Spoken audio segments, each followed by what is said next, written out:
تو یہ ہے موٹے حروف، ان کو حروف مستعلیہ بھی کہا جاتا ہے۔ باعتبار حرکات کے ان کے 5 درجے ہیں۔ سب سے پہلے یہ ہے کہ ان موٹے حروف میں سے کوئی حرف آئے، اس کے اوپر کھڑا زبر ہو، اس کو ہم نے سب سے زیادہ موٹا پڑھنا ہے۔ مثال میں دوں گا، ابقو، قو، ابقو، سب سے موٹا پڑھنا ہے۔ دوسرے نمبر پر جو اب باری آتی ہے وہ زبر کی آتی ہے، تو زبر بنسبت کڑی حرکات کے کم موٹا ہوگا۔ جیسے مثال قود، قود، یہ نہ قود زیادہ موٹا کریں گے تو نہ باری کم موٹا کرنا ہے، بلکہ اس کا جو اپنا درجہ ہے کڑی حرکات سے نچلا درجہ۔ تیسرے نمبر پر باری آتی ہے پیش کی۔ اس پیش کو ہم نے بنسبت زبر کے تھوڑا سا اس کو نیچے لے کر آنا ہے موٹائی میں۔ جیسے قویلہ، قویلہ، قاف پیش قو، یہ نہ قویلہ، یہ غلط ہو جائے گا۔ چوتھا درجہ آتا ہے ساکن کا، جس حرف کے اوپر جزم ہو اس کی باری آتی ہے، تو مثال اس کی اقرا، یہ نہ کہ اقو، یہ غلط ہو جائے گا، بلکہ درجے کے اعتبار سے اس کی باری آتی ہے چوتھے نمبر پر۔ اور 5ویں باری آتی ہے باعتبار درجے کے، اور وہ ہے زیر۔ جس حرف کے نیچے، موٹے حرف کے نیچے زیر ہو، اس کو ہم ان 4 درجوں سے کم موٹا پڑھیں گے۔ جیسے مثال میں دوں گا، قیل، قیل، مستقیم، موٹا پڑھا جا رہا ہے، یہ بھی، یہ نہیں کہ باریک پڑھے، مستقیم، مستقیم، چھوٹا کاف پڑھے، بلکہ یہ بھی موٹا پڑھا جا رہا ہے، لیکن سب سے کم موٹا پڑھا جا رہا ہے۔ یہ انتہائی باریکیاں ہیں، اس کی طرف ہم نے توجہ دینی ہے۔ توجہ کیسے دیں گے؟ آپ بچے کے کان میں پڑھ کر اس کو بتائیں، یا اگر بچہ پڑھ رہا ہے تو اس کو بولیں کہ بھائی میرے کان میں پڑھیں، اس وقت آپ کو یہ باریکی معلوم ہوگی۔ اگلی بات، 5ویں بات، غنہ آنی اور غنہ زمانی۔ غنہ زمانی جو ہم کرتے ہیں نون مشدد میم مشدد میں یا اخفا، اس کی مقدار 1 الف ہے۔ غنہ زمانی کی مقدار 1 الف ہے۔ مثال میں دوں گا، جیسے ان، امن، ان۔ غنہ آنی شاید اس کے بارے میں بعض لوگوں کو پتہ ہو، بعض کو نہ معلوم ہو۔ غنہ آنی، اس کا تذکرہ بڑی کتابوں میں آتا ہے۔ اس کی مقدار یہ نون ساکن اور میم ساکن میں ہمیشہ پایا جاتا ہے، یہ ان کی ذات کے اندر پایا جاتا ہے ساکن کی صورت میں۔ جیسے مستقیم، آخر میں جو میم آ رہا ہے یہ ساکن ہے، مستقیم، ہلکا سا ناک میں گیا۔ اور اسی طریقے سے نون، ایاک نعبد و ایاک نستعین، عین، نوٹ کریں، عین، عین، تو اس چیز کی ہم نے رعایت کرنی ہے۔ 7ویں نمبر پر یہ ہے کہ کوئی حرف پورے قرآن میں ایسا نہیں ہے جو آدھا باریک ہو اور آدھا موٹا ہو۔ ہم کیا غلطی کرتے ہیں بتاتے وقت یا پڑھتے وقت؟ جو پڑھ رہے ہیں پڑھتے ہیں، مثال میں دوں گا، من شر، را کو پہلے موٹا کیا پھر باریکی کی طرف لے گئے، ایسا کوئی حرف پورے قرآن میں نہیں ہے۔ ہم نے پڑھنا کس طریقے سے ہے؟ من شر، شروع سے آخر تک اس کو باریک پڑھنا ہے۔ اگلی بات کہ اگر کوئی حرف موٹا آئے تو اس سے اگلا پچھلا حرف باریک ہے، تو ہم نے ان دونوں کو، اگلے پچھلے حرف کو باریک پڑھنا ہے، اس موٹے حرف کو ہم نے موٹا پڑھنا ہے۔ جیسے تبارک الذی، تبا، با باریک ہے، اس کے بعد را ہے، اس کے اوپر زبر ہے، را، تبارا، پھر اس کے بعد کاف ہے، تو تبارک الذی، تبارک الذی۔ آپ کہیں گے کہ آپ نے تو موٹے حروف 7 بتائے اور یہ را درمیان میں کیسی آ گئی ہے؟ تو را بھی زبر اور پیش کی صورت میں موٹی ہوتی ہے۔ اس کے علاوہ بھی اس کے بہت سارے مختلف قاعدے ہیں، انشاءاللہ اس کے لیے میں الگ سی ویڈیو بناؤں گا، اور را کے قاعدے سے متعلق اس میں انشاءاللہ بات ہوگی۔ الف کی طرف چلو آتے ہیں، اس میں 6 احتمالات ہیں۔ الف کے پڑھنے میں 6 احتمالات ہیں، ہم نے ان 6 احتمالات سے الف کو بچانا ہے۔ سب سے پہلے نمبر پر ہم نورانی قاعدے میں لے لیں، با، با، اس کو پڑھتے وقت با نہیں کرنا۔ ایک بات یہاں میں ضرور کروں گا کہ ہم نے اگر بچے کو پڑھانا ہے اور سمجھانے کے حوالے سے اگر ہم اس کو ایک الف بتاتے ہیں تو وہ بچہ ہے، اس کی بات ذہن میں یہ بات سمجھ نہیں آتی، تو اس ایک الف کو وہ جب پڑھے گا، جب ہم یہ کہیں گے اس کو ایک الف پڑھنا ہے، وہ اس کو آدھا الف پر لے کر آئے گا۔ تو سمجھانے کے لیے ہم اس کو 3 سے 4 الف بھی لے جا سکتے ہیں، لیکن جو اس کی اصل مقدار ہے وہ ایک ہی الف ہے۔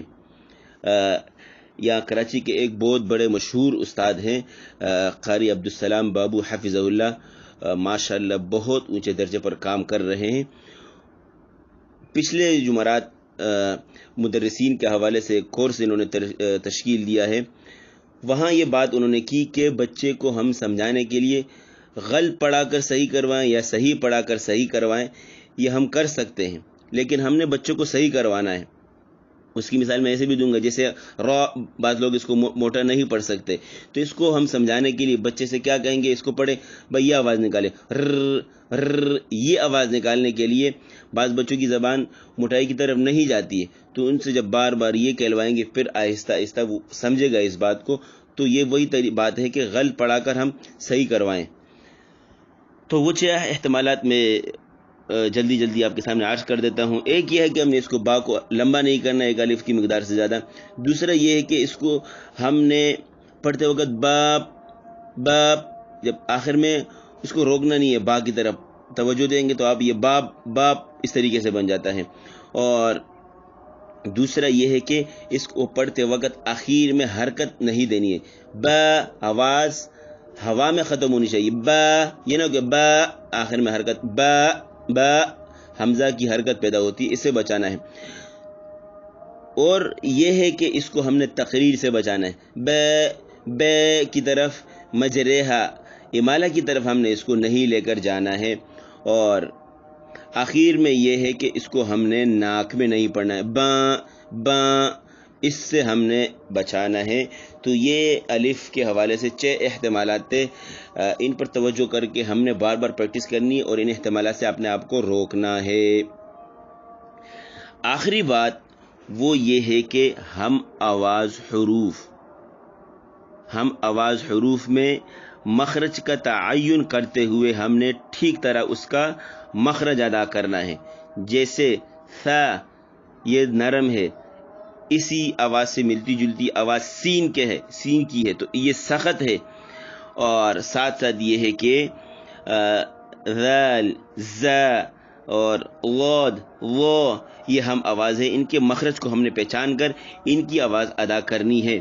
اور اسی کے ساتھ ساتھ میں یہ کہوں گا کہ ایک حرف کے مخرج کو دوسرے حرف کے مخرج کے ساتھ نہیں ملانا ہے، بالخصوص ثا سین میں، ذال غاد میں اور ساتھ زا میں بھی۔ تو یہ 10 چیزیں تھیں، اگر ان پر ہم غور کر کے اور توجہ کے ساتھ، دھیان کے ساتھ توجہ کریں گے اور بار بار پریکٹس کریں گے، انشاءاللہ بہت جلد مہینے 2 3 مہینے 4 مہینے کے اندر انشاءاللہ ہماری تجوید میں بہت بہتری آئے گی۔ امید کرتا ہوں آپ کو ویڈیو پسند آئی ہوگی۔ جس بھی ساتھی کو پسند آئے کمنٹ میں ضرور بتائیں اور اپنے دوستوں کے ساتھ شیئر کریں۔